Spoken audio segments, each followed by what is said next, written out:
बिहार विधानसभा चुनाव से पहले बीजेपी ने अपनी लिस्ट जारी कर दी है। बड़ी खबर कि बीजेपी की पहली सूची में 71 प्रत्याशियों की लिस्ट जारी की गई। बेतिया से रेणु देवी, रक्सौल से प्रमोद सिन्हा को टिकट दिया गया है। मोतिहारी से प्रमोद तिवारी को टिकट मिला है।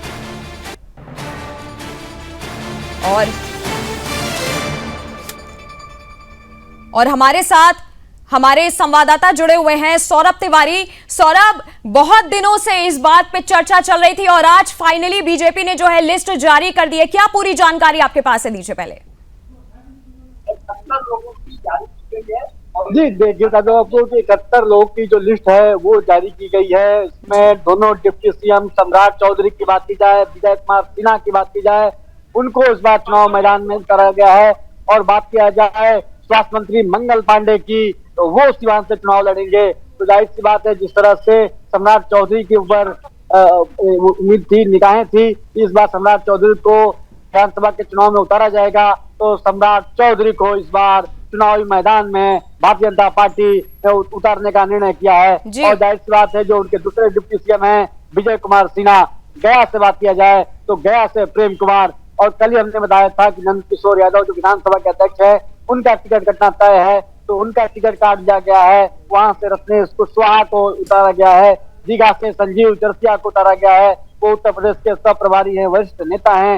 नितिन नवीन जो सड़क परिवहन मंत्री है, उनको टिकट दिया गया है। तो जाहिर सी बात है, 71 लोग की जो सूची है। और बेतिया से बात किया जाए तो रेणु देवी के नाम शामिल है। तो जाहिर सी बात है नंदिनी, जिस तरह से 71 लोगों का नाम है इस बार, तो कयास लगाए जा रहे थे कि जो 101 उम्मीदवारों का नाम है वो 101 लोगों की लिस्ट आ सकती है, लेकिन जो पहली सूची है उसमें 71 लोगों के नाम शामिल हैं। जी सौरभ तिवारी, 71 लोगों के नाम बीजेपी ने तो जारी कर दिए हैं, लेकिन अब दूसरी पार्टी का अगर मैं जिक्र करूं, क्या हालत कांग्रेस की इस समय हो रही है? क्योंकि हर एक पार्टी अब चुनाव का जो है एक तरीके से शंखनाद हो चुका है। अब दूसरी लिस्ट दूसरी पार्टी से कब तक जारी हो सकती है? देखिए, एक मनोवैज्ञानिक बढ़त बीजेपी ने बना लिया है, और जिस तरह से बीजेपी ने अपनी लिस्ट जारी कर दी है। और दूसरी तरफ अगर बात किया जाए महागठबंधन की नंदिनी, तो अब तक पेज फंसा हुआ है। और सूत्र ये भी बता रहे हैं कि राहुल गांधी को उनके करीबी लोगों ने कहा है कि हम अकेले भी चुनाव लड़ सकते हैं। तो जाहिर सी बात है कि देखिए, अभी पेज फंसा हुआ है। जिस तरह से रागिनी नायक और मनोज झा के बीच सीट चल रहा है, कांग्रेस और आरजेडी के बीच, तो सभी की सीट प्राप्त करने की कोशिश है, तो अधिक से अधिक सीट प्राप्त किया जा सके। जी, और एक तरह से अब अमित शाह जी का भी जो दौरा है वो बिहार का होने वाला है, और उससे पहले जो है बीजेपी ने अपने 71 उम्मीदवारों की लिस्ट जारी कर दी है।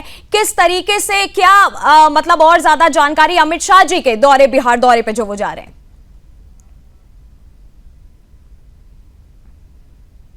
शाह का जो दौर होने वाला है, और जिस तरह से जिसको लेकर बीजेपी पूरी तरह से तैयार है, कि उसकी पार्टी के बड़े नेता हैं और देश के गृह मंत्री हैं, भारतीय जनता पार्टी के राष्ट्रीय अध्यक्ष हैं अमित शाह। तो जिस तरह से अमित शाह के दौरे को लेकर संगठन में बातचीत कर, लोगों से बातचीत करेंगे, 2 जनसभाएं करेंगे, तो अमित शाह को दौरे को लेकर बीजेपी पूरी तरह से उत्साहित है, क्योंकि अमित शाह राजनीति के चाणक्य माने जाते हैं। सौरभ जी, एक तरीके से बीजेपी ने महिलाओं को टिकट ज्यादा दिया है, तो अब क्या सवाल ये हो रहा है कि क्या महिला सशक्तिकरण का एक तरीके से संदेश बीजेपी देना चाह रही है?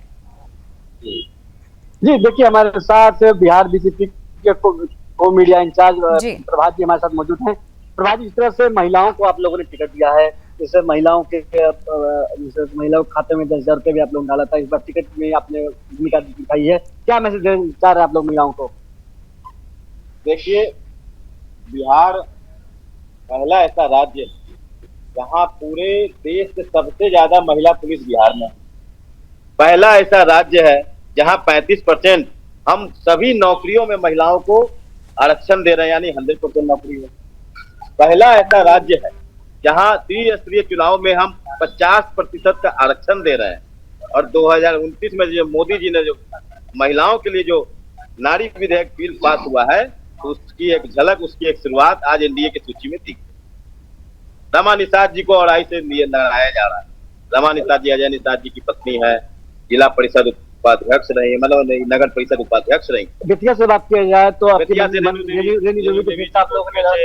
निश्चित तौर पर रेणु देवी राष्ट्रीय उपाध्यक्ष रही हैं और वो लंबे समय से भारतीय जनता पार्टी में काम कर रही हैं। और सरप्राइजिंग यह है बिहार के लिए कि सम्राट चौधरी चुनाव लड़ने जा रहे हैं तारापुर से डिप्टी सीएम, ये सबसे बड़ा। मंगल पांडे सिवान से चुनाव लड़ने जा रहे हैं, ये मैजिक।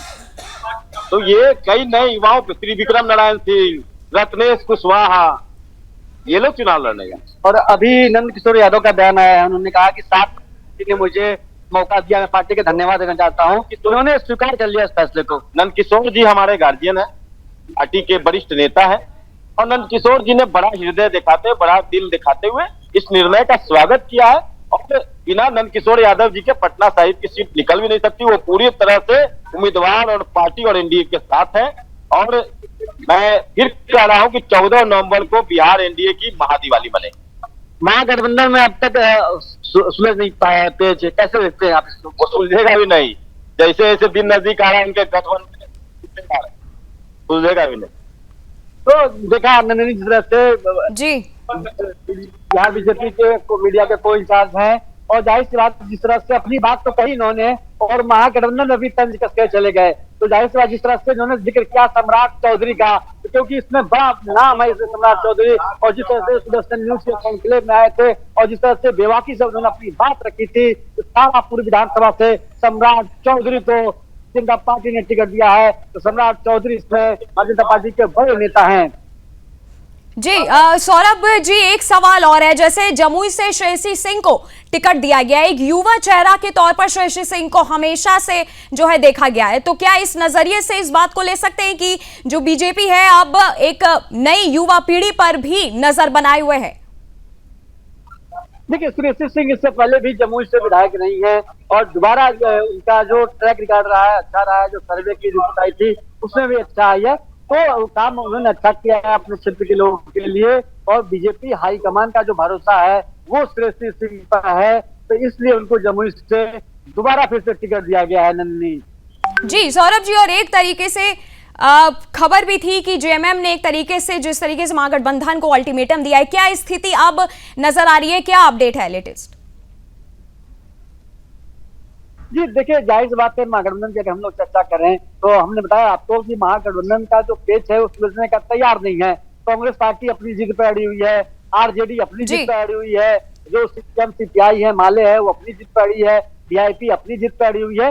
तो कोई झुकने को महागठबंधन में तैयार नहीं दिख रहा है, इसलिए जो महागठबंधन का जो पेच है वो फंसा हुआ है। लेकिन जो सोर्स बता रहे हैं, जो उनके जो नेता है वो बता रहे हैं कि जो ये पेच है जल्द से जल्द सुलझाने की पूरी कोशिश की जा रही है।